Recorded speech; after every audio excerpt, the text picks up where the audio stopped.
प्रिय मित्रों, नमो नमः। मैं हूं संजय मौर्य और संस्कृत कौमुदी में आप सभी लोगों का हार्दिक स्वागत करता हूं। मित्रों, हम लोग कल की कक्षा में पूर्व मेघ ग्रंथ का अध्ययन कर चुके हैं, अर्थात पूर्व मेघ कल की कक्षा में समाप्त हो चुका है। और अब आज की कक्षा में हम लोग इस उत्तर मेघ के पहले श्लोक के साथ अध्ययन प्रारंभ करते हैं, अर्थात अब आज से उत्तर मेघ का अध्ययन हम लोगों को प्रारंभ करना है।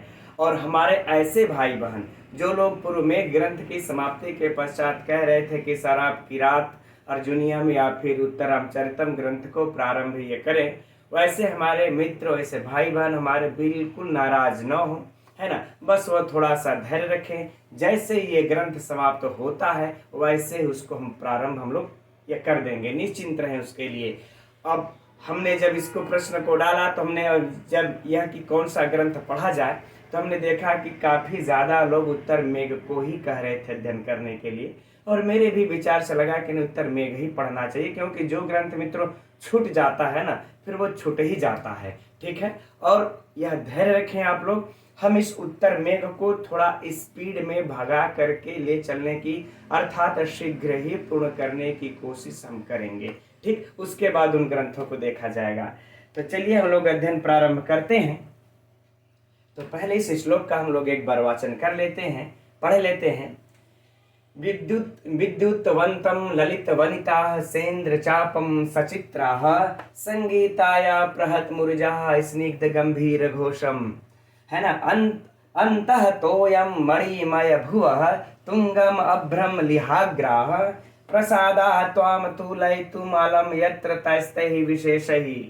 अब देखिए मित्रों, हम लोगों ने कल जो ग्रंथ कहाँ पे इसको छोड़ा था, पूर्व मेघ को समाप्त किया था, उसी कैलाश पर्वत पर विद्यमान वह अलका नगरी को तुम देखोगे तो अवश्य ही पहचान लोगे। अब इस श्लोक में यक्ष जो है उत्तर मेघ के पहले श्लोक से अलका के वहाँ की विशेषताओं का वर्णन कर रहे हैं। तुम किन किन में उनके साथ सामना करने वाले हो। पहले भाव को फिर से समझिए मित्रों। इस पहले श्लोक से यक्ष मेघ को बता रहे हैं कि हे मेघ, अगर तुम्हारे पास जो जो चीजें हैं, तुम्हारे पास बिजली है, गर्जना है, जल है, ऊंचाई है, रंगीन हो, इंद्रधनुष इत्यादि हो, तो इन सभी के साथ हो वो जो अलका नगरी है तुम्हारे साथ तुलना करने में समर्थ है। ठीक है, अब आइए देखते हैं इस अलका नगरी का वर्णन। बड़ा ही सुंदर लिख रहे कालिदास जी, कह रहे हैं कि विद्युतवंतम, है ना, कि हे मेघ। एकदम देखिए, पुस्तक में तो अर्थ कुछ और दिया है मित्रों, लेकिन हम अपने अनुसार आप लोगों को हम बताते चल रहे हैं और एकदम सरलता से प्रवेश करेगा आप लोगों के हृदय में। कह रहे विद्युतवंतम कि हे मेघ, अगर तुम्हारे पास बिजली है, विद्युतवंतम माने बिजली, कि हे मेघ यदि तुम्हारे पास बिजली है तो उस अलका के पास ललित वनिता अर्थात सुंदर स्त्रियां हैं।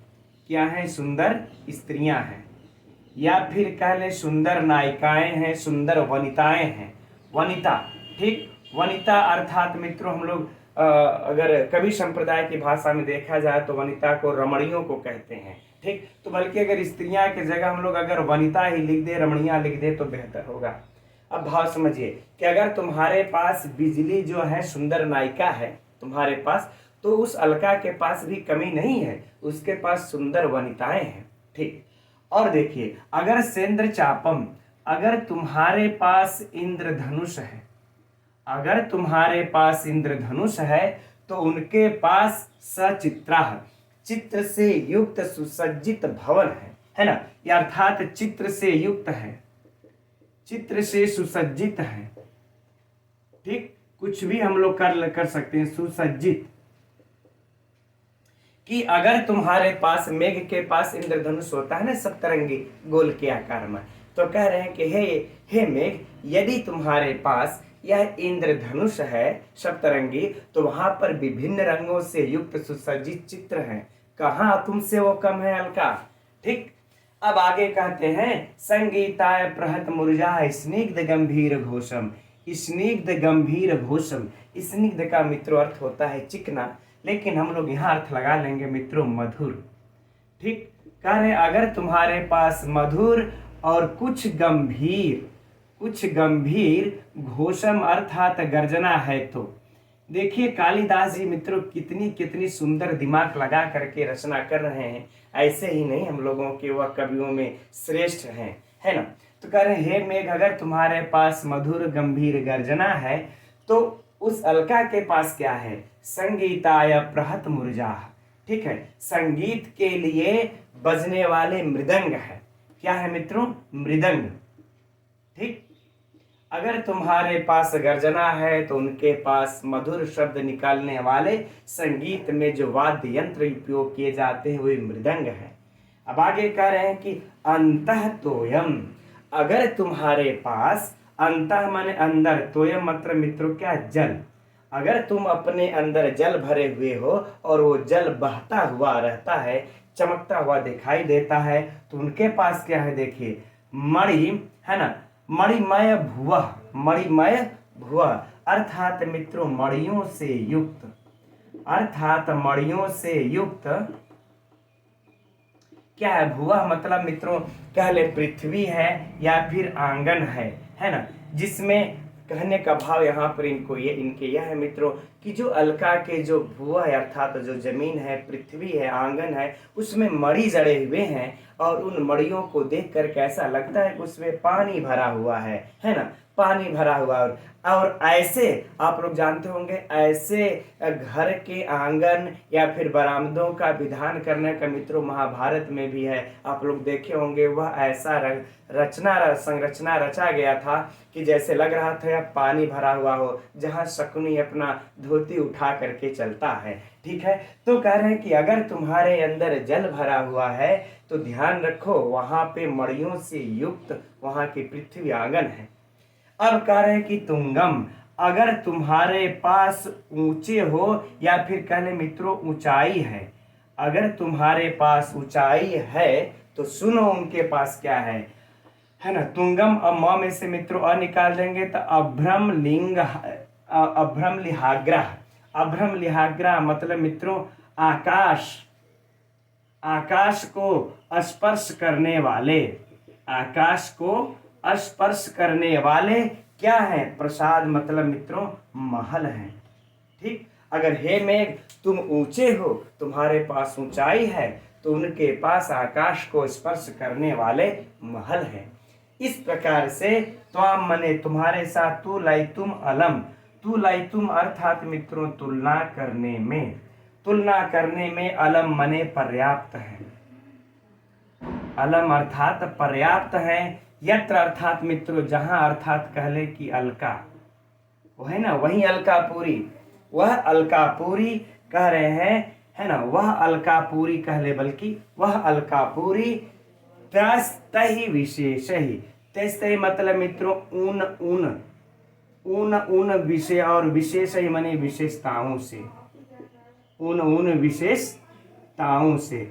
तो एकदम स्पष्ट हो गया मित्रों कि तुम्हारे पास जो जो विशेषता है, हे मेघ तुम्हारे पास जो जो भी विशेषता है, उन उन विशेषताओं से वह अलकापुरी तुलना करने में पर्याप्त है, अर्थात यूं कह ले मित्रों कि समर्थ है। अब आगे बातें समझ में, एकदम मित्रों बहुत सुंदर और सरल सा श्लोक है और इससे प्रश्न पूछे भी जाते हैं। हम लोग अब पहले इसके संपूर्ण अर्थ को देख लेते हैं मित्रों, तब इसमें से कुछ प्रश्नोत्तरी की चर्चा कर लेंगे जो महत्वपूर्ण है परीक्षाओं के लिए, है ना। कह रहे हैं कि हे मेघ यदि तुम्हारे पास बिजली है तो उस अलकापुरी के पास सुंदर वनिताएं हैं, और यदि तुम्हारे पास इंद्रधनुष है तो वह चित्रों से सुसज्जित है, उनके पास सुसज्जित चित्र हैं। यदि तुम्हारे पास मृदंग है तो उनके पास यदि तुम्हारे पास गंभीर गर्जना है तो उनके पास संगीत में उपयोग करने वाले मधुर शब्द निकालने वाले मृदंग हैं। यदि तुम्हारे पास जल है तो उनके पास मणियों से युक्त पृथ्वी है। यदि तुम्हारे पास ऊंचाई है तो उनको आकाश को स्पर्श करने वाले महल हैं।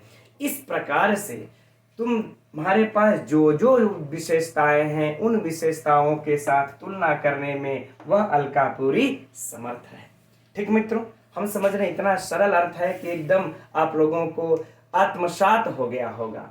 चलिए अब इसमें से यह चीज पहले मित्रों हम लोग गिन लेते हैं, परीक्षा की दृष्टि से अगर मान लेते हैं पूछ दिया कि कितने के साथ यह अलकापुरी मतलब कितनी विशेषताओं के साथ अलकापुरी तुलना करने में समर्थ है उस मेघ से। तो देखिए मित्रों, बिजली 1, इंद्रधनुष कह लें 2, और इसके बाद मधुर गंभीर गर्जना कह लें 3, और इसके बाद जल कह लें 4, और इसके बाद ऊंचाई कह लें 5।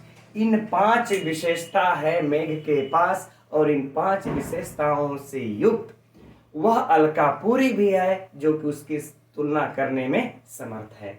अब मित्रों आगे बढ़ते हैं इसमें। अब देखिए, अगर एक विशेष विशेषण निकाल करके प्रश्नों को पकड़ लेते हैं, यह अलकापुरी का है ना, यह अलकापुरी का सब के सब विशेषण है। कौन विशेषण है मित्रों? ललित वनिता है ना, ललित वनिता से युक्त कौन है? ठीक, यहाँ पर एकदम विशेष इसको समझ लीजिए, विशेष अलकापुरी को, इसको क्या मित्रों समझ लीजिए, विशेषण। तो इस प्रकार से मित्रों इसके भी 5 विशेषण हो जाएंगे। अगर प्रश्न आ गया ललित वनिता कहाँ है मित्रों, तो इस अलकापुरी में है। सचित्रा कह, सचित्र से युक्त कौन सी नगरी है मित्रों, तो अलकापुरी है, यह दूसरा विशेषण। और इसके बाद कह देंगे संगीताय प्रहत मूर्जा, यह कहाँ है मित्रों, तो अलकापुरी में है, तीसरा विशेषण। और मणियों से युक्त पृथ्वी वाली कौन सी नगरी है मित्रों, तो अलकापुरी है, यह चौथा विशेषण। और अभ्रम लिहाग्रह आकाश को स्पर्श करने वाले महल कौन है मित्रों, कहाँ पर पाए जाते हैं, तो अलकापुरी में पाए जाते हैं, है ना। यह हो जाएगा इसका 5वां विशेषण।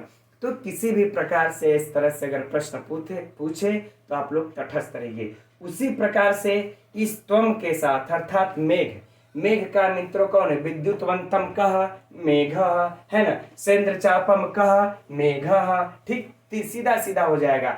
स्निग्ध गंभीर घोषम कह मेघ, है ना। इस प्रकार से मित्रों सब के सब मेघ के साथ भी हो जाएगा, जैसे अलकापुरी के साथ ये सब विशेषण बने, राइट। अब हम लोग शब्द अर्थ की दृष्टि से देखते हैं मित्रों, यह इंद्रधनुष एकदम नोट कर लीजिएगा, सेंद्र चापम का अर्थ होता है इंद्रधनुष, इसको नोट कर लेना है, ठीक। अब देखिए, अब इसके बाद इसमें से एक प्रश्न और पूछा जा सकता है मित्रों अलंकार का। इस पूरे श्लोक में मित्रों पूर्णोपमा अलंकार है ना, पूर्णोपमा अलंकार है, अर्थात कह लें कि उपमा अलंकार है, ठीक है। तो हम समझ रहे हैं मित्रों, अब प्रश्नोत्तरी के दृष्टि से इस प्रकार से महत्वपूर्ण हो गया, क्योंकि हम लोग कह रहे हैं कि थोड़ा सा भगा के चलना है। और व्याकरणात्मक टिप्पणियों मित्रों सिर्फ 1-2 देखेंगे, क्योंकि आप लोग जान रहे होंगे कि व्याकरणात्मक टिप्पणियां उत्तर मेघ से प्रायः नहीं के बराबर पूछता है, इसलिए 1-2 जो होगा देखेंगे हम लोग आगे बढ़ेंगे। तो मित्रों यहाँ पर यह विद्युतवंता जो है यह थोड़ा सा महत्वपूर्ण है, तो इसको हम लोग देख लेते हैं। वि उपसर्ग लगा करके, द्युत लगा करके, इसके बाद मित्रों क्विप प्रत्यय लगा लेते हैं। क्विप प्रत्यय लगने पर बन जाएगा मित्रों विद्युत, है ना। ये विद्युत हम लोग अर्थात विद्युत, अभी सुआदि की उत्पत्ति नहीं करना है। और फिर इस विद्युत से हम लोग क्या लगा लेंगे मित्रों, मतुप प्रत्यय। इस मतुप प्रत्यय लगा लेंगे तो बन जाएगा विद्युतवान, विद्युतवान यह बन जाएगा, ठीक है। अब विद्युतवान जब बन जाएगा मित्रों तो हम लोग इसका सुआदि का रूप चला लेंगे और बन जाएगा विद्युतवंतम, अर्थात यह जो विद्युतवंतम है द्वितीय विभक्ति का एक वचन में बना लेंगे विद्युतवंतम। तो अगर विद्युत में पूछे मित्रों, अब प्रश्न को समझिए, विद्युत में पूछे कौन सा प्रत्यय है तो क्विप प्रत्यय है, और अगर विद्युतवान में पूछ दे कौन सा प्रत्यय है तो मतुप है, या फिर विद्युतवंतम में पूछ दे कौन सा प्रत्यय है तो मतुप प्रत्यय है, और विद्युतवंतम में कौन सी विभक्ति या वचन है तो द्वितीय विभक्ति एक वचन है, ठीक। अब बाकी आगे मित्रों जैसे है ललित वनिता, तो ये सब विशेषण है। तो बहुव्रीहि समास, सेंद्र चापम, सचित्रा, इधर देखिए मित्रों कोई समस्या नहीं है, थोड़ा सा स्पीड भगा करके चल जाते हैं, सिर्फ जो महत्वपूर्ण है उसी को विस्तृत देख लेंगे हम लोग, है ना। संगीताय प्रहत, अब प्रहत जैसे शब्द आएगा मित्रों, संगीताय मतलब चतुर्थी विभक्ति, एक वचन पकड़ लेंगे आप लोग, प्रहत प्रहनकत, है ना, प्रहनकत ऐसे ही पकड़ लेंगे मित्रों। स्निग्ध गंभीर घोषम, अंतः तोयम मणिमय भुवा तुंगम अभ्रम, ये मित्रों अभ्रम का थोड़ा सा देख लीजिए हट के है।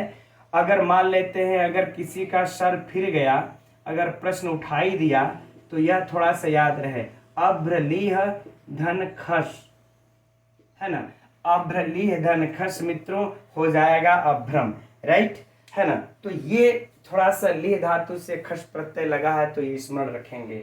फिर बाकी आगे देखिए, प्रसादात्म तुलयितुम अलम यत्र तस्तहि विशेषे, कोई समस्या नहीं मित्रों, जो कि परीक्षा में पूछे, ठीक।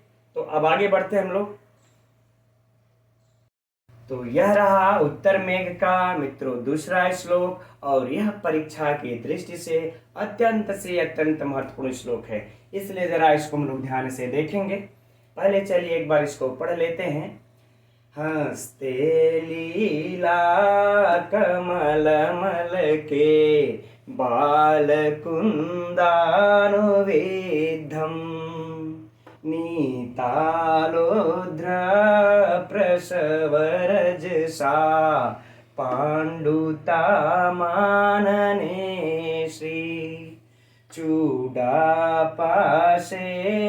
नवकुरुबकं चारुकर्णे शिरीशं सीमन्ते च त्वद उपगमजं यत्र नीपं वधूनाम। है ना मित्रों, इस सुर में आप लोग गा सकते हैं। मेरा थोड़ा सा गला अच्छा बनता नहीं है, बार बार दिन भर चिल्लाने के कारण गला बैठा रहता है। वैसे इस श्लोक का याद करने के एक ही उपाय है, अरे परीक्षा में कंफ्यूज ना हो तो एक ही उपाय है कि इसको याद कर लीजिए, है ना, बार बार गा करके आप लोग याद कर लीजिएगा। अब हम लोग बढ़ते हैं इसके अर्थ की तरफ। अब इस श्लोक में मित्रों देखिए, वहां के स्त्रियों का, वधुओं का वर्णन कर रहे हैं महाकवि कालिदास जी, है ना। अर्थात यक्ष मेघ को बता रहा है कि उस अलकापुरी की जो वधुएं हैं कैसी हैं। तो करें हंसते, उनके हाथ में, हंसते मित्रों कौन सी विभक्ति है, सप्तमी, तो हाथ में। करें लीला कमला, लीला कमल अर्थात उनके हाथ में हमेशा ही क्या रहता है, लीला अर्थात क्रीड़ा कमल। देखिए बड़ा, वैसे आप लोग इसका अर्थ जानते हैं, लेकिन पुनः थोड़ा सा पढ़ लेते हैं, रिवीजन हो जाएगा। को अब इसमें हम लोग लास्ट में देखेंगे कि कौन से फूल किस ऋतु में भी होते हैं, यह भी प्रश्न है, ठीक। तो वहां की जो वधुएं हैं मित्रों, स्त्रियां हैं, नायिकाएं हैं, उनके हाथ में सदैव लीला कमल रहता है। और अलके बालकुंदाविद्धम, अलके अर्थात मित्रों कह लें जुल्फ में, है ना, अर्थात कह ले जुल्फ में। बाल मतलब होता है मित्रों नव अर्थात नया, और कुंद मतलब होता है नव, कुंद का पुष्प। आविद्ध मतलब आविद्ध रहते हैं, या फिर कह ले कि गूंथे रहते हैं, लगाए रहते हैं। तो कह रहे उनकी जो जुल्फ है, उनके जुल्फों में, है ना, यह जुल्फ जो होती है, इस जुल्फों में कर नव कुंद का पुष्प हमेशा आविद्ध रहता है, लगा हुआ रहता है। और कह रहे हैं कि आगे नीता लोध्र प्रसव रजसा पांडुता मानने श्री, कह रहे हैं कि नीता लोध्र, और कह रहे मित्रों लोध्र पुष्प, है ना, यह लोध्र पुष्प का नाम है मित्रों, एक इसका रज होता है ना पराग, लोध्र पुष्प के पराग, ठीक। और यह जैसे आजकल की हमारे माताएं बहनें जो होती हैं, जो हैं, वह क्या करती हैं कि मुख इत्यादि पे, या हम लोग भी यहाँ पाउडर इत्यादि लगाते हैं, ठीक। तो उस समय करें लोध्र पुष्प के पराग लगाती थी वहां की स्त्रियां, कहाँ पर, आनने अर्थात मुख पर, आनने सप्तमी है तो मुख पर, और वह मुख पर क्या लगाती थी मित्रों, लोध्र पुष्प के पराग लगाती थी। और क्यों लगाती थी, उसके लगाने से क्या होता था, तो मित्रों पांडुता अर्थात गौरत्व, गौर को श्री माने शोभा को, है ना, शोभा को, और नित्वा मतलब मित्रों, नीता मतलब मित्रों प्राप्त कर लेती है, जिससे उनका मुख जो है गौरत्व की शोभा को प्राप्त करता था, ठीक। फिर से समझ लीजिए, वहां की जो वनिताएं हैं, बधुएं हैं, बहुएं हैं, वह लोध्र पुष्प के पराग को चेहरे पे लगाती थीं, जिसके कारण उनके मुख पर गौरत्व की शोभा प्राप्त होती थी, विद्यमान रहती है। आगे कह रहे हैं कि चूड़ा पासे, और कह रहे हैं कि अर्थात चूड़ा पासे, और जुड़ा में, है ना, जुड़ा में सप्तमी है तो जुड़ा में क्या लगाते मित्रों, नव कुर्बक, है ना, अर्थात नव कुर्बक का पुष्प लगाती हैं, कुर्बक, ठीक, अर्थात हमेशा ताजे फूल को ही लगाती हैं, नए कुर्बक को लगाती हैं। और चारु का मतलब अर्थ होता है मित्रों सुंदर। यह लोग नाम भी रखा करते हैं अपनी पुत्रियों का, है ना। चारु, चारु का अर्थ होता है सुंदर, और कर्णे का अर्थ होता है मित्रों कान में। शीरीष मतलब होता है मित्रों कि शीरीष का पुष्प, ठीक। तो कह रहे हैं कि सुंदर शीरीष का पुष्प वह अपने कानों में लगाती थी, कान में सुंदर शीरीष का पुष्प। और कह रहे सीमंते, मांग में, है ना मित्रों। बड़ा ही यह भी परीक्षा में प्रश्न पूछा जा चुका है। मांग में क्या लगाती है? त्वत उपगमजम, करे कि तुमसे उत्पन्न, त्वत माने तुम्हारे द्वारा उत्पन्न, है ना। अर्थात कह ले मित्रों मेघ के द्वारा उत्पन्न। नीपम माने कदम्ब, नीपम अर्थात कदम्ब को मान। कदम्ब मित्रों देखते हैं जब पक जाता है तो सिंदूर के रंग का हो जाता है। और वहां की जो वधु नाम अर्थात मित्रों कह लें, बहुए कह लें, चाहे फिर रमणी कह लें, चाहे फिर स्त्री कह लें, कुछ भी कह सकते हैं, ठीक है ना। बहुए, रमणियां, स्त्रियां, वनिताएं, कुछ भी कह सकते हैं। वह अपने मांग में क्या लगाती है? तुम्हारे द्वारा उत्पन्न कदम्ब लगाती हैं। और यत्र मतलब मित्रों होगा अलकापुरी। यह मित्रों परीक्षा में एक बार प्रश्न इसको पूछा जा चुका है ना। कुछ हमारे भाई बहन कह रहे थे कि सर उससे उतना प्रश्न नहीं आता है, लेकिन मित्रों आता ही आता है। इसमें आप लोग निसंदेह रहिए, उत्तर मेघ को हल्के में भी मत लीजिए, है ना, ठीक। तो देखिए यह यत्र वाला भी प्रश्न पूछा जा चुका है ना। अब देखिए इसके एक बार हम लोग संपूर्ण अर्थ को देख लेते हैं, फिर इसके कौन से ऋतु में कौन से पुष्प होते हैं, यह परीक्षा के दृष्टि से बड़ा महत्वपूर्ण है, तब उसको देखेंगे। तो कह रहे हैं कि हे मेघ, हे मेघ, देखो उस अलकापुरी की जो बहुएं हैं, उस अलकापुरी की जो बहुएं हैं, वह हाथ में कीड़ा कमल ली रहती हैं, जुल्फों में नवकुंद का पुष्प आविद्ध करती हैं, और लोद्र पुष्प के पराग को मुख पर लगाने से गौरत्व की शोभा को प्राप्त रहती हैं। और जूड़ा में कह रहे हैं कि अपने कुर्बक का पुष्प को लगाती हैं, और कान में सुंदर शीरीष के पुष्प को लगाती हैं, और मांग में तुम्हारे द्वारा उत्पन्न कदम्ब के पुष्प को लगाती हैं। इस प्रकार के वहां की स्त्रियों की, रमणियों की शोभा है, ठीक है मित्रों। अब इससे यह कालिदास यह कहना चाहते हैं कि देखिए जो 6 पुष्प हैं एकदम नोट कर लीजिए मित्रों, है ना। कीड़ा कमल क्या हुआ? 1, कुंद क्या हुआ? नवकुंद 2, और ये लोद्र कितना हुआ? 3, है ना। और यह जुड़ा में कुर्बक क्या हुआ? 4, और शीरीष क्या हुआ? 5, और यह कदम्ब हो गया मित्रों 6। तो याद रहे अगर परीक्षा में प्रश्न आप लोगों से पूछ दे मित्रों कि अलका की रमणियां कितने पुष्पों से अपना श्रृंगार करती हैं, कितने पुष्पों का प्रयोग करती हैं, कितने पुष्पों को ली रहती हैं मित्रों? 6 प्रकार के पुष्पों को लेती हैं। और याद रहे मित्रों कि 6 जो पुष्प हैं 6 प्रकार के ऋतुओं में उत्पन्न होते हैं। यह सभी हमेशा, अब कदम आप चाहेंगे तो क्या हमेशा प्राप्त हो जाएगा? नहीं होगा। लेकिन वहाँ की स्त्रियां हमेशा कदम, तो इसका तात्पर्य क्या हुआ कि मांग में लगा रहे हैं तो इसका मतलब हमेशा ही लगाती होंगे ना। ऐसा थोड़ा है कि बस कदम का 1 महीना लगाएंगे, बाकी सब बिना सिंदूर की रहती हैं। तो यहाँ पर कालिदास यह कहना चाहते हैं कि वह अलकापुरी ऐसी है कि ये 6 पुष्प जो है 6 ऋतुओं में उत्पन्न होते हैं, और 6 ऋतुआं वहां पर मित्रों सदैव विद्यमान रहती हैं, राइट। तो ये कालिदास के कहने का भावार्थ है, ठीक। अब मित्रों इस 6 से 6 प्रश्न तो बने, उसमें हमें बताने की आवश्यकता नहीं है कि अलकापुरी की वधुएं या रमणियां हाथ में क्या लेती हैं? नीला कमल, है ना। या फिर प्रश्न को पलट कर भी पूछ दे कि नवकुंद को कहाँ लगाती हैं? जुल्फ में, कान में, फलाना में, ढिमका में, तो क्या हो जाएगा मित्रों? जुल्फ में लगाती हैं। या जुल्फ में कौन से पुष्प को लगाती हैं? तो नवकुंद को लगाती हैं। और मुख पर क्या लगाती हैं? तो मुख पर मित्रों लोद्र पुष्प लगाती हैं। या लोद्र पुष्प कहाँ लगाती हैं इसके पराग को? तो मुख पर लगाती हैं। इस प्रकार से मित्रों 6 से 6 प्रश्न, और इसको पलट दिया जाए तो हो जाएंगे 6 दूना के 12 प्रश्न, ठीक।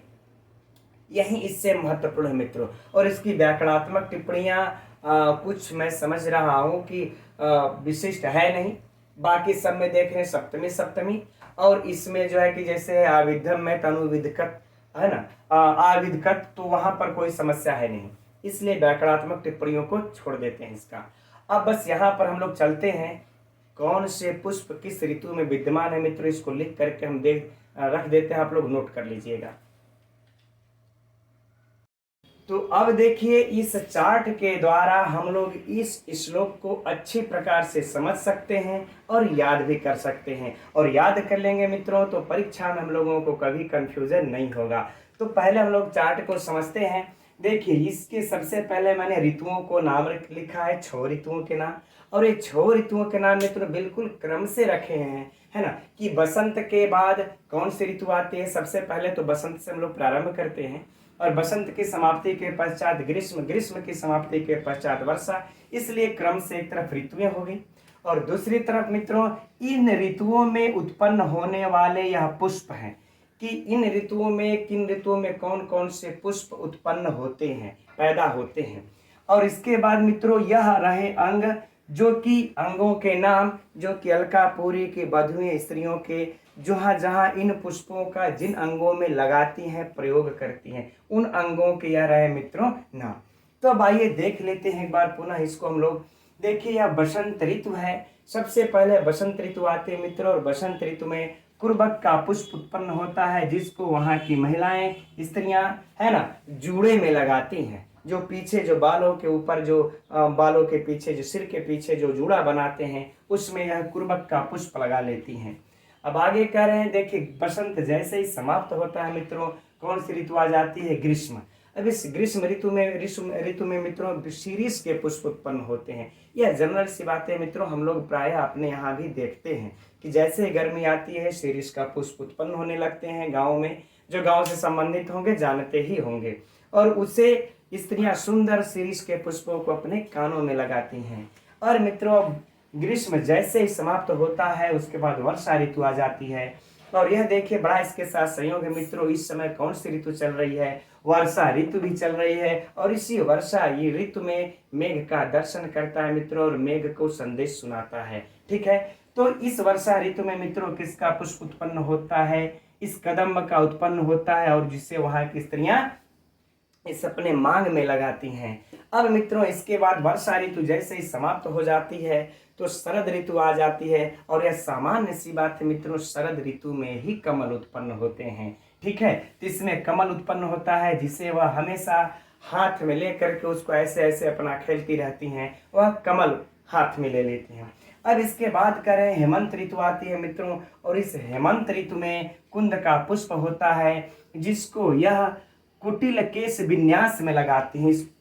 इस कुंद के पुष्प को कुटिल केश विन्यास अर्थात मित्रों कहले जुल्फ में लगाती हैं। जुल्फ अर्थात मित्रों कुटिल केश विन्यास, जो कि इस प्रकार से स्त्रियां जो कि श्रृंगार करती हैं तो अपना बाल टेढ़े मढ़े जो करती हैं, उसी को मित्रों अब आप लोग ज़्यादा विशिष्ट व्याख्या करने की आवश्यकता है नहीं, प्राय आप सभी लोग इसके ज्ञाता हैं। ठीक है, तो इस कुटिल केश विन्यास में कुंद पुष्प को लगाती हैं। अब इसके बाद देखिए मित्रों आता है शिशिर का ऋतु, है ना। इस शिशिर के ऋतु में मित्रों लोध्र जो होते हैं, इस लोध्र के पराग को, बल्कि हम लोग यहाँ कह ले मित्रों पराग को, इस लोध्र पराग को कहाँ पर लगाती हैं, अपने इस मुख पर लगा करके ना, पांडुता आनने श्री, ठीक, वह गौरत्व के शोभा को प्राप्त हो जाती हैं।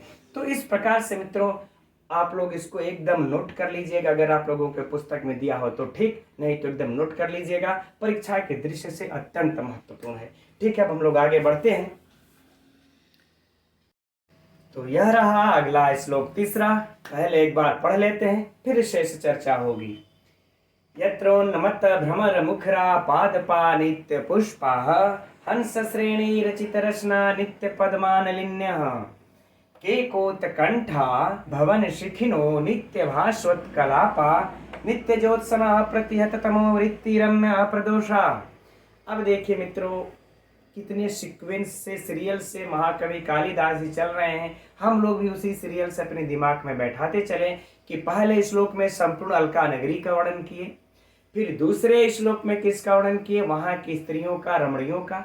अब देखिए तीसरे श्लोक में भाई और भी तो वहां पे कुछ विद्यमान है उस अलका नगरी में, तब इस तीसरे श्लोक में और भी किसका वर्णन कर रहे हैं, वृक्ष का, वहां की बावलियों का, और वहां के मोर का, और वहां के रात्रि का, इन चारों का क्रम से वर्णन कर रहे हैं, विशेषता बता रहे हैं महाकवि कालिदास जी। देखते हैं, कह रहे यत्र, यत्र अर्थात मित्रों जहां, कहां, तो कह रहे अलकापुरी में, है ना। यह तो मित्रों एकदम नोट कर लीजिए, जहां जहां यत्र आएगा वहां वहां अलकापुरी मारना है। ठीक, अब कह रहे हैं कि उन्मत्त भ्रमर मुखरा। उन्मत्त अर्थात मित्रों मत वाले, मत वाले, भ्रमर मतलब भौरे, है ना, और मुखरा मतलब गुंजायमान, गुंजायमान रहते हैं। कह रहे कि जहां मत वाले भौरे सदैव गुंजायमान रहते हैं, कहां पर, करे पाद पार अर्थात वृक्ष, वृक्षों पर, है ना। नित्य पुष्पा माने नित्य पुष्प लगे हुए, है ना, यानी सदैव पुष्प, सदैव पुष्पों से युक्त, सदैव पुष्पों से युक्त। ठीक, तो कह रहे हैं कि सदैव पुष्पों से युक्त वृक्षों पर, आगे बातें समझ में, कि सदैव पुष्पों से युक्त वृक्षों पर मत वाले भौरे गुंजमान रहते हैं। तो वहां के मित्र एकदम दिमाग में सेट कर लिया जाए कि वहां के जो पुष्प वृक्ष हैं वह सदैव पुष्पों से युक्त होते हैं, और जब पुष्प रहेंगे तो वहां पे मत वाले भौरे गुंजायमान रहेंगे ही रहेंगे। तो यह हो गया वृक्ष का वर्णन पहली पंक्ति में। अब दूसरी पंक्ति में कह रहे हैं कि हंस श्रेणी रचित रसना नित्य पद्मा नलिन्य। नलिन्य अर्थात मित्रों बावलिया, क्या, बावलिया, यानी कि कहले मित्रों गढ़ही जिसको कहते हैं, या छोटा सा सरोवर, छोटा सा तालाब, उनको कहते हैं हम लोग बावली, बावलियां हो जाएगा। तो यह वहां की बावलियां मित्रों कैसे होते हैं, कह नित्य पद्मा, ठीक, अर्थात सदैव कमलों से युक्त होती हैं, सदैव कमलों से युक्त होती हैं वहां की बावलियां। कहाँ की, अलकापुरी की। फिर कह रहे हैं वह बावलियां सदैव कमलों से युक्त होने के साथ साथ एक चीज से और युक्त होती हैं, देखते हैं। तो कह रहे हैं कि हंस श्रेणी रचित रचना, अर्थात हंस की पंक्ति, हंस के पंक्ति, हंस के पंक्ति रूपी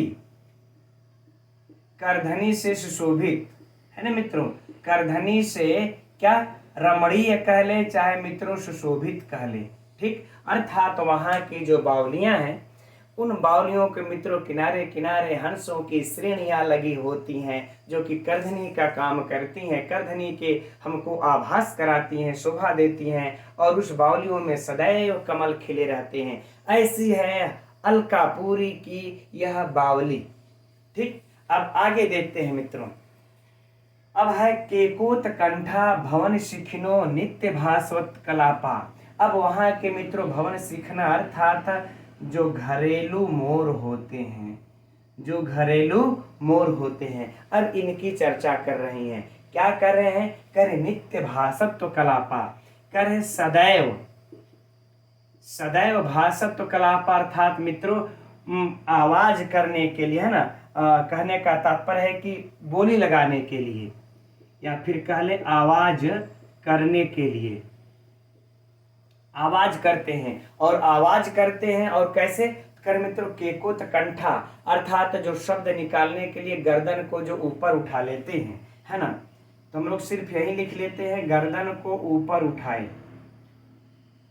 गर्दन को ऊपर उठाए। ठीक है, तो कह रहे वहां के जो घरेलू मोर हैं वह सदैव बोली बोलने वाले, केका करने वाले होते हैं, और अपने गर्दन को सदैव, क्योंकि मोर की मित्रों खासियत होती है जब वह बोली बोलता है तो गर्दन को ऊपर उठा करके बोलता है, इसीलिए कह रहे कि सदैव आवाज करते हैं, तो स्वाभाविक सी बात है उनकी गर्दन ऊपर उठेगी ही उठेगी। ठीक, अब आगे देखते हैं। आगे कह रहे कि नित्य ज्योत्सना। अब देखिए यहाँ पर मित्रों रात्रि की बात कर रहे हैं, कह रहे नित्य मतलब वहां पे सदैव, क्या सदैव, ज्योत्सना मतलब प्रकाशमान रहती है, प्रकाशमान रहती है।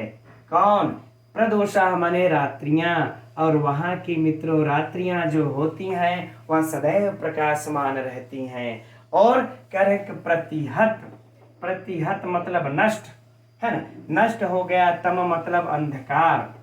ठीक, तो नष्ट हुए अंधकार के कारण वृत्तिरम्य अर्थात मित्रों रमणीय होती हैं। ठीक, क्योंकि रात्रि मित्रों जब भयंकर रात्रि होती है कि ऐसी रात्रि यानी जैसे रक्ता आसमान से काजल बरस रहा हो, तो ऐसी रात्रि भयावह होती है। लेकिन ऐसी रात्रि जहाँ पे चांदनी खिली हुई हो, अंधकार नष्ट हो गया हो, तो मित्रों ऐसी रात्रि कैसी होती है? रमणीय होती है। तो वहाँ की रात्रियाँ जो हैं सदैव प्रकाशमान और अंधकार के नष्ट हो जाने के कारण एकदम रमणीय दिखती हैं। तो अब सोचिए मित्रों, कल्पना करिए अपने दिमाग से कि जहाँ पर ऐसे वृक्ष हों, है ना, जहाँ पर सदैव पुष्पों से युक्त भौरों से गुंजायमान हों, और जहाँ की बावलियाँ सदैव कमलों से खिली हुई हंस के पंक्ति रूपी करधनी से रमणी रहती हैं, और जहाँ के घरेलू मोर सदैव आवाज करने के लिए गर्दन को ऊपर उठाए रहते हैं, और जहाँ पर सदैव प्रकाशमान रात्रि होती है और नष्ट अंधकार से के कारण वह रमणी होती है। सोचिए कैसी वह नगरी होगी। ऐसी है यक्षों की नगरी अलकापुरी, और ऐसी नगरी में कहीं हम लोगों को रहने को मिल जाए तो फिर बात ही क्या, जीते जी हम लोगों को स्वर्ग है। ठीक है, चलिए अच्छा प्रश्नों पर थोड़ी सी चर्चा कर लिया जाए मित्रों। यहाँ पर यह देखिए, चारों से पहले तो चार प्रश्न, चार पंक्ति से, कि कहाँ के वृक्ष सदैव पुष्पों से युक्त भौरों से गुंजायमान रहते हैं, तो कहाँ के मित्रों? अलका के। फिर दूसरे से प्रश्न हो जाएगा, कहाँ की बावलियां अर्थात जो छोटे तालाब हैं सदैव कमलों से युक्त और इस प्रकार से हंसों से रमणीय होते हैं, तो अलका की। कहाँ के मोर घरेलू सदैव अपने आवाज को उठाने के लिए गर्दन उठाए रहते हैं, तो अलका के। और कहाँ की रात्रियां सदैव जो है कि प्रकाशमान रहती है मित्रों, तो अलका की। ये चार जो है, चार से चार महत्वपूर्ण प्रश्न है, और यही इसका मित्रों सबसे महत्वपूर्ण प्रश्न है। ठीक, अब इसमें हम लोग बात कर लेते हैं मित्रों थोड़ी सी अलंकार की। तो देखिए यहाँ पर हंस श्रेणी रचित रचना, मित्रों यहाँ पर रूपक अलंकार है, इसको नोट कर लीजिएगा। अब वैसे बाकी सब में एक देश विवर्ती करके परिसंख्या अलंकार भी चलता है, लेकिन वह प्राय नहीं पूछेगा। वैसे इस रूपक को याद कर लीजिएगा, यह इसमें अलंकार है। चलिए अब कुछ एक दो जो इसकी महत्वपूर्ण व्याकरणात्मक टिप्पणियां हैं उसको देखते हैं। तो व्याकरणात्मक टिप्पणी मित्रों देखिए, यत्र उन्मत्त भ्रमर मुखरा, है ना, उन्मत्त भ्रमर मित्रों यहाँ पर कर्मधारय समास, और तय मुखरा तो शुभ सुपा समास या फिर तृतीया तत्पुरुष समास भी हम लोग कर सकते हैं। ठीक है, उतना विशिष्ट नहीं, छोड़ देते हैं। ये पादपा थोड़ा सा अलग है, इसलिए इसको हम लोग नोट कर लेते हैं, है ना मित्रों। पाद धन का प्रत्यय है, थोड़ा सा हट के है, अलग है। अगर पूछा तो एक बार हम लोग इसमें दिमाग लगा सकते हैं, लेकिन इसमें दिमाग थोड़ा सा हम लोगों का जीरो पर आ सकता है, इसलिए इसको हम लोग नोट कर लेते हैं, पाधन क। ठीक, चलिए अब आगे देखते हैं। नित्य पुष्पा, तो नित्य पुष्प से युक्त तो उसको छोड़ देते हैं। हंस श्रेणी रचना, अब मित्रों यहाँ पर देख लेंगे तो टोटल में बहुव्रीहि समास होगी, आप लोग यहाँ आराम से समझ सकते हैं। फिर नलिन्य, ये इस श्लोक का महत्वपूर्ण होगा मित्रों, चूंकि यह कंफ्यूज करता है। तो नलिन धन इनी धन गीप, यह हम लोग लगा लेंगे। नलिन धन इनी धन गीप प्रत्यय लगा हुआ है मित्रों, इसको हम लोग लगा लेंगे, क्योंकि पूछता है तो जानते हैं गीप गिस गिन में समस्या हो जाती है। तो यह हम लोगों का हो गया। अब आगे देखिए, एक है यह केकोत कंठा, है ना मित्रों। यह देखिए महत्वपूर्ण है कि के का भी उत्कंठा अर्थात मित्रों सुप सुपा समास, तो समास में भी थोड़ा सा यह हटके है, तो इसको भी हम लोगों को देख लेना चाहिए, नोट कर लें। फिर आगे देखिए, भवन शिखिनो नित्य भासत्व कलापा, है ना, और इसके बाद नित्य ज्योत्सना प्रत्यय तमो वृत्ति रम्या प्रदोषा, प्रदोषा माने रात्रि होती है, रातें, यह एकदम नोट कर लीजिएगा। ठीक, अब बाकी मित्रों ऐसा कुछ इसमें विशिष्ट है नहीं, और वैसे भी इस श्लोक को मल्लीनाथ ने, है ना, आचार्य मल्लीनाथ ने इसको प्रक्षिप्त माना है, कि यह जो तीसरा श्लोक है यह प्रक्षिप्त है। ठीक है, और इसके बाद मित्रों यह चौथे श्लोक को भी प्रक्षिप्त मानते हैं, जो आनंदोत्थम करके यह श्लोक है। तो हम समझ रहे मित्रों कि वह चौथा श्लोक महत्वपूर्ण भी नहीं है, तो उस हिसाब से परीक्षा के दृष्टि से तब उसको छोड़ करके हम लोग चलिए पांचवें श्लोक को देख लेते हैं। ठीक है, चौथा मल्लीनाथ ने प्रक्षिप्त भी माना है, उतना महत्वपूर्ण नहीं है, तो आप लोग अगर देखना चाहेंगे तो अपने से देख लीजिएगा। चलिए पांचवें श्लोक को देखते हैं। तो अब इस चौथे श्लोक को भी मित्रों देख ही लिया जाए, इसके पश्चात फिर तब पांचवें श्लोक को देखा जाएगा, नहीं तो आप लोग भी कहेंगे कि क्रम भंग आप कर दिए। ठीक है, इसके बाद पांचवें को देख लिया जाएगा, थोड़ा समय लगेगा, देख लेते हैं। आनंदोत्थम नयन सलिलम यत्र नान्य ही निमित्त ही नान्यस्ताप कुसुम सर्जाद इष्ट संयोग साध्यात् न अपि अन्यस्मात् प्रणय कलहात् विप्रयोगोपपत्ति वित्तेषाणां न च खलु वयो यवनादन्यदस्ति। है ना मित्रों, देखिए अभी इस श्लोक में महाकवि कालिदास जी यक्षों के जीवन शैली का वर्णन कर रहे हैं कि यक्षों का जीवन है कैसा, उनके जीवन में क्या सुख है या क्या दुख है। वैसे यद्यपि मल्लीनाथ जी ने तो उस तीसरे श्लोक को भी चौथे को भी प्रक्षिप्त माना है, लेकिन अगर मित्रों सिस्टम से देखा जाए तो ये श्लोक भी होना चाहिए, क्योंकि इसके पहले अभी यक्षिणी मतलब वहाँ की स्त्रियों की चर्चा थी, तो कुछ यक्षों की भी चर्चा हो जाए। ठीक, अच्छा देखते हैं हम लोग। करें आनंदोत्थम, ठीक, अर्थात मित्रों आनंद में, आनंद से ही उत्थम मतलब अर्थात मित्रों निकलता है या फिर उठता है ना। क्या आनंद से ही निकलता, आनंद में ही नयन सलिलम, अर्थात मित्रों उनके नेत्रों में कह रहे सलिलम अर्थात आंसू, सलिलम अर्थात आंसू। तो कह रहे वहां के यक्षों के नेत्रों में जो आंसू आते हो आनंद से ही निकलते हैं। यत्र मतलब मित्रों जहां, अर्थात अलकापुरी, एकदम नोट कर लीजिए। और न अन्य ही निमित्त ही, न मतलब मित्रों नहीं, अन्य मतलब दूसरा, है ना, अन्य अर्थात मित्रों दूसरा, निमित्त है मैंने निमित्त या फिर कारण। ठीक, तो बातें हो गई। कह रहे हैं कि उनके जो आंखों में आंसू आता है वह सिर्फ आनंद में ही निकलता है, किसी अन्य दूसरे कारण से नहीं निकलता। मित्रों आप लोग जानते होंगे मित्रों कि खुशी में भी आंसू निकलते हैं, दुख में भी निकलते हैं, लेकिन उनके दुख के आंसू कभी आते ही नहीं, हमेशा खुशी के ही आंसू आते हैं। अब आगे देखते हैं, कह रहे न अन्य ताप, न अर्थात मित्रों नहीं, अन्य मतलब दूसरा, और फिर कह रहे ताप अर्थात ताप, उनके पास दूसरा कोई ताप भी नहीं है। कुछ न कोई ताप तो होगा, वह कौन ताप है? कह रहे कुसुम सर्जा, अर्थात मित्रों काम ताप। इनके पास करें सिर्फ काम से उत्पन्न ताप है, दूसरा कोई ताप नहीं। और यह काम से उत्पन्न कब करें? इष्ट संयोग साध्यात, इष्ट अर्थात मित्रों प्रिय के, संयोग अर्थात मिलन, और न होने के कारण कह लें, न होने के कारण। ठीक, करें प्रिय से मिलन न होने के कारण उनके अंदर जो काम ताप होता वही ताप है, दूसरा और न कोई ताप। अर्थात मित्रों करें दुख के मारे जलना, तो दुख वाला ताप इनको नहीं है, ईर्ष्या वाला ताप नहीं है, सिर्फ काम का ताप है उनके पास। अब आगे कहते हैं न अपि अन्य स्मात प्रणय कलह, करें न अर्थात नहीं है, अन्य अर्थात मित्रों दूसरा, है ना, अस्मात प्रणय कलह, करें इनके पास सिर्फ प्रणय कलह ही है, प्रणय कलह ही है, जो कि प्रेम में कलह होता है, प्रेम में जो झगड़ा होता है, इस जमीन जायदाद हिस्सा धन इत्यादि का झगड़ा नहीं है। और इस प्रणय कलह के कारण ही विप्रयोगोपपत्ति यानी कि विक्षोभ मित्रों होता है। ठीक है, क्या होता है? विक्षोभ, यानी कि कह लें कि धन संपत्ति के लिए, खेत जगह जमीन जायदाद के लिए झगड़ा करके अलगाव विक्षोभ नहीं होता है, सिर्फ प्रणय कलह होता है। उसी में जो थोड़ा देर के लिए, जैसे कोई प्रेमी प्रेमिका रूठ जाती है तो वहीं थोड़े देर के लिए जो विक्षोभ होता है वही होता है, दूसरा इनके पास कोई झगड़ा झंझट नहीं है। वित्तेषाणाम अर्थात मित्रों यक्षों की, है ना, षष्ठी है तो यक्षों की, करे न च खलु वयः, वयः अर्थात मित्रों आयु, और यक्षों की आयु करें यौवन अन्य दस्ती, यौनाद अर्थात मित्रों यौवन ही बने रहते हैं, है ना।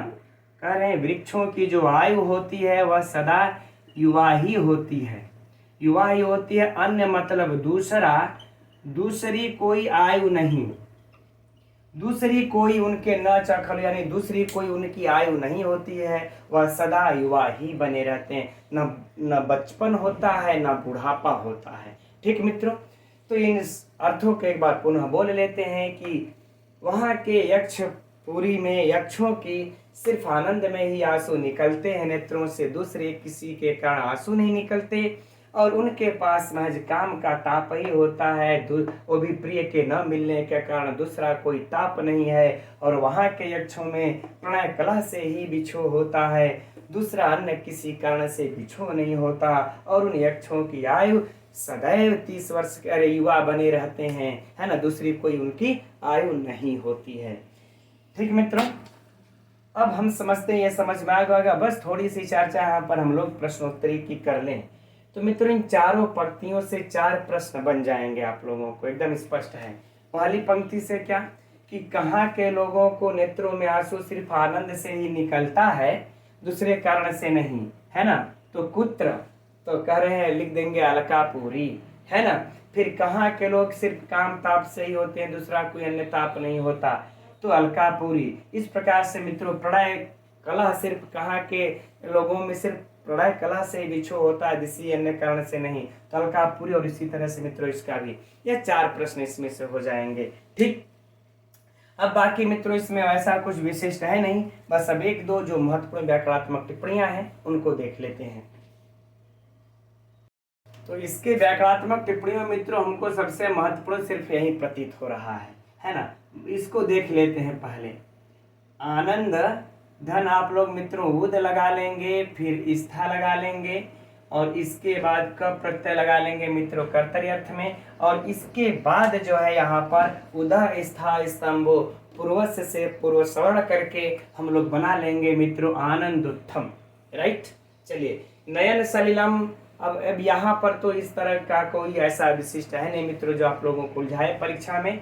नन्यस्ताप कुसुम सर्जाद इष्ट संयोग साध्यात न अपि अन्यस्मात् प्रणय कला विप्रयोगे।